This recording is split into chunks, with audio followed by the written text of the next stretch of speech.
They deserve to die. They deserve to die. This is what many of you are telling me in the comments section of some of my videos that I'm making regarding beating deaths and murders of incarcerated individuals. I've seen some comments focusing on what the person was convicted of and what they were serving prison time for. I've seen comments about whether I voted for Kamala Harris or whether I voted for Trump. Someone said, "Oh, you must have voted for Kamala Harris." The fact of the matter is, I am a Christian, conservative, typically vote Republican. Democrat, Republican does not matter in this case. What matters is justice. So when you start detailing what the person was incarcerated for, that's a data point. The person was convicted, they're doing their time. That's a data point. What you're really trying to say underneath that comment is that they deserve to die for being in prison. They deserve to die for their actions.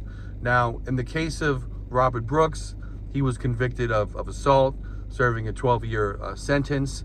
In the case of Messiah Nantry, he was serving 5 years for criminal possession of a firearm, and he had pending cases of murder. Those are data points. Those are facts. Those cannot be disputed. But when people in the comments want to write these things down and they don't focus on the point of the video, which is the beatings and the murders that have occurred, in essence, you're telling me they deserve to die. And they do not deserve the media attention that they're getting, or the media attention that they're not getting, because a lot of these cases are not making the evening news. And if it's covered, it's a 20-second video, it's a blurb, and then they move on to something else, and there's no deep dives. So for those of you out there who are making these comments, listing all these things that they're incarcerated for, that's fine. That's a data point. I know what you're really trying to say in the comment is, this person deserves to die. I don't believe that. We have a criminal justice system. Someone is sentenced, they plead guilty, they're serving their time. They have a human right to finish their sentence without being beaten unnecessarily, without provocation, or without being murdered. So I do not believe people deserve to be beaten. People deserve to be murdered behind bars for what they did and what they're currently serving time for, and went through a system. They went through a trial, or they pled guilty. They're serving their time. Now, some people made reference to, "Oh, you voted for Kamala Harris." Again, I did not vote for Kamala Harris. I voted for Donald Trump. Both Kamala Harris and Joe Biden have collectively put more black men behind bars than what you could imagine. That's a fact. That's undisputable. Okay? So understand this. When you make these comments and you make those data points, that's okay.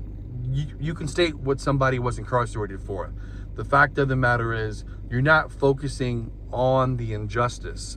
You're not focusing on the lack of accountability that's occurring in our prisons all throughout New York State and all throughout the United States of America. Correction officers and staff have to be held accountable for the beatings, for the murders, and for these secondary crimes of covering up what has occurred. Any correction officer that did not take part in these beatings or murders, but you've witnessed it and you've done nothing, you deserve to be behind bars as well. If you've falsified police reports, falsified reports that you've submitted through OSI investigations, you deserve to be behind bars as well. You are what they call a co-conspirator.